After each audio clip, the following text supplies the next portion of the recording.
নিষেধাজ্ঞায় বাংলাদেশের চাঞ্চল্য। সাবেক সেনাপ্রধান জেনারেল আজিজ আহমেদের উপর মার্কিন নিষেধাজ্ঞার খবরে ব্যাপক চাঞ্চল্য সৃষ্টি হচ্ছে বাংলাদেশে। মার্কিন যুক্তরাষ্ট্র থেকে খবরটি এসেছে ভোর রাতে, তখন বাংলাদেশের মানুষ সবাই ঘুম থেকে উঠে তারা এই আলোড়ন সৃষ্টিকারী খবরটি দেখতে পান। জেনারেল আজিজ ক্ষমতার অপব্যবহার ও দুর্নীতি নিয়ে বরাবরই আলোচিত। যুক্তরাষ্ট্র অনেক আগেই তার উপর নজর রাখছিল। ডোনাল্ড লুর সাম্প্রতিক ঢাকা সফরের পর সবাই ধারণা করেছিলেন যুক্তরাষ্ট্রের সঙ্গে বোধ করি সব ভুল বুঝাবুঝির অবসান হয়েছে, কিন্তু যুক্তরাষ্ট্র যে তার নীতিতে অটল থাকে এটা তারই প্রমাণ। বিভিন্ন মহলের সঙ্গে বৈঠকের সময় ডোনাল্ড লু আরও কিছু বিষয় ইঙ্গিত করেছেন। তার সফরের পর সরকারি মহলে যথেষ্ট উচ্ছ্বাস ছিল। বলা হয়েছিল যুক্তরাষ্ট্র দুই দেশের সম্পর্ক উন্নয়নে অবিরাম কাজ করে যাচ্ছে। নানা সূত্রের খবর, পরবর্তী নিষেধাজ্ঞা আসতে পারে বিদেশে যারা টাকা পাচার করেছেন তাদের উপর, যদিও এর কোনো সুনির্দিষ্ট তথ্য জানায়নি। ওইদিকে আসলে জেনারেল আজিজের ভিসা বাতিল হয় 2021 সনে। তখন তার পরিবারের সদস্যদের ভিসা বাতিলের খবর ছিল না। 2021 সনের 11 ডিসেম্বর মানবজমিনী এই খবরটি প্রচারিত হয়। তখন খবরে বলা হয় সাবেক সেনাপ্রধান জেনারেল আজিজকে যুক্তরাষ্ট্রে অবাঞ্ছিত ঘোষণা করা হয়েছে। ইতিমধ্যেই তার মার্কিন ভিসা বাতিল করা হয়েছে। এক পত্র মারফত জেনারেল আজিজকে এই সিদ্ধান্তের কথা জানিয়ে দেওয়া হয়েছে। কাতার ভিত্তিক টেলিভিশন নেটওয়ার্ক আল জাজিরায় জেনারেল আজিজের দুর্নীতি ও নানা অনিয়মের খবর প্রচারের পর যুক্তরাষ্ট্র এই সিদ্ধান্ত নিয়েছে বলে ধারণা করা হচ্ছে।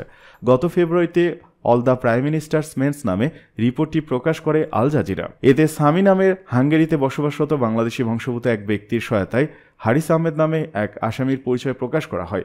হারিস বুদাপেস্টে মোহাম্মদ হাসান নামে ব্যবসা করছিলেন। তিনি আজিজ আহমেদের ভাই। আহমেদ পরিবারের বাকি সদস্যদের বিরুদ্ধে নানা অপকর্মের অভিযোগ প্রকাশ করা হয়। আজিজ আহমেদ অবশ্য তখন এসব অভিযোগ অস্বীকার করেছিলেন। উল্লেখ্য, জেনারেল আজিজ আহমেদ 2021 সালের 24 জুন অবসরে যান। আজিজ আহমেদের ভাই সন্ত্রাসী জোসেফের সাজা মকুব করতে যেভাবে তোড়জোড় হয়েছিল, সেনাবাহিনী প্রধান হিসেবে লেফটেন্যান্ট জেনারেল আজিজ আহমেদ দায়িত্ব গ্রহণ করেছিলেন 2018 সালে 25 জুন। 2021 সালে 23 জুন পর্যন্ত সময় তিনি সেনাপ্রধানের দায়িত্বে ছিলেন। দুর্নীতিতে সম্পৃক্ততার অভিযোগে গতকাল সোমবার সাবেক সেনাপ্রধান জেনারেল অবসরপ্রাপ্ত আজিজ আহমেদের ওপর নিষেধাজ্ঞা দিয়েছে যুক্তরাষ্ট্র। এর ফলে আজিজ আহমেদ ও তার পরিবারের সদস্যরা যুক্তরাষ্ট্রে প্রবেশে অযোগ্য হয়েছেন।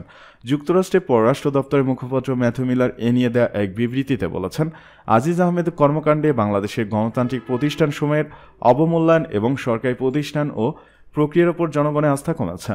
যুক্তরাষ্ট্রের পররাষ্ট্র দপ্তর আরও বলেছে, আজিজ আহমেদ তার ভাইকে বাংলাদেশে অপরাধমূলক কর্মকাণ্ডের জন্য জবাবদিহি এড়াতে সহযোগিতা করেন।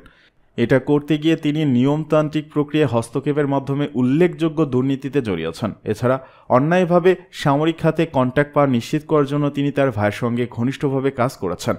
তিনি নিজের স্বার্থের জন্য সরকারি নিয়োগের বিনিময়ে ঘুষ নিয়েছেন।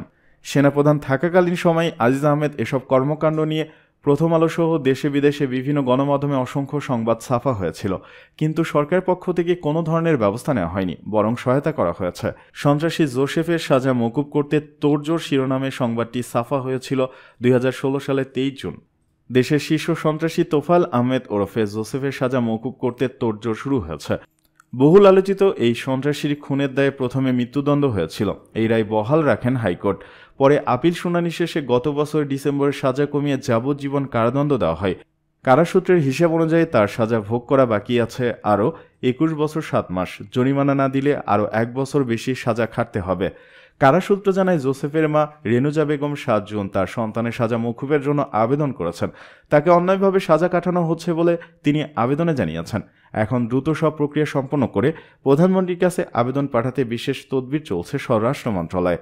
আইন মন্ত্রণালয়ের মতামত নিয়ে 2-1 দিনের মধ্যে এই সাজা মকুবের প্রস্তাব অনুমোদনের জন্য প্রধানমন্ত্রীর কার্যালয়ে পাঠানো হবে বলে জানা গেছে।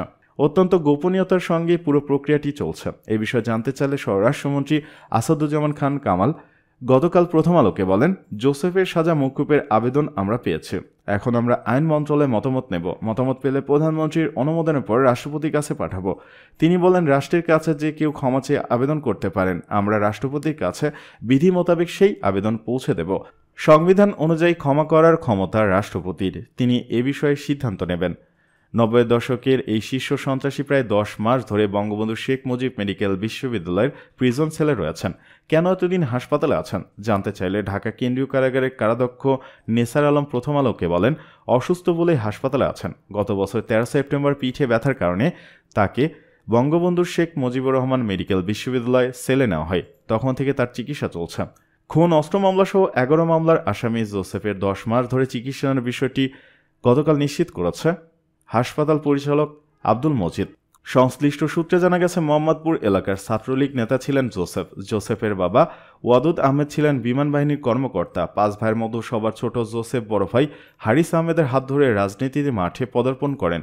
90-এর দশকে জাতীয় পার্টি ছেড়ে হারিস যোগ দিয়েছিলেন যুবলীগে। তৎকালীন 44 নম্বর ওয়ার্ডের কাউন্সিলরও হয়েছিলেন তিনি। জোসেফ তার বড় ভাইয়ের ক্যাডার বাহিনী প্রধানের দায়িত্ব পালন করেন। এরপর থেকে মোহাম্মদপুর, হাজারীবাগসহ আশেপাশের এলাকায় ত্রাসের রাজত্ব কায়েম করেন। যোগ দেন সুব্রত বাইনের নেতৃত্বে গড়ে ওঠা আলোচিত 7 স্টার গ্রুপে। পুরো রাজধানী তখন 7 স্টার গ্রুপ ও 5 স্টার গ্রুপ নামে 2টি বাহিনী নিয়ন্ত্রণ করত।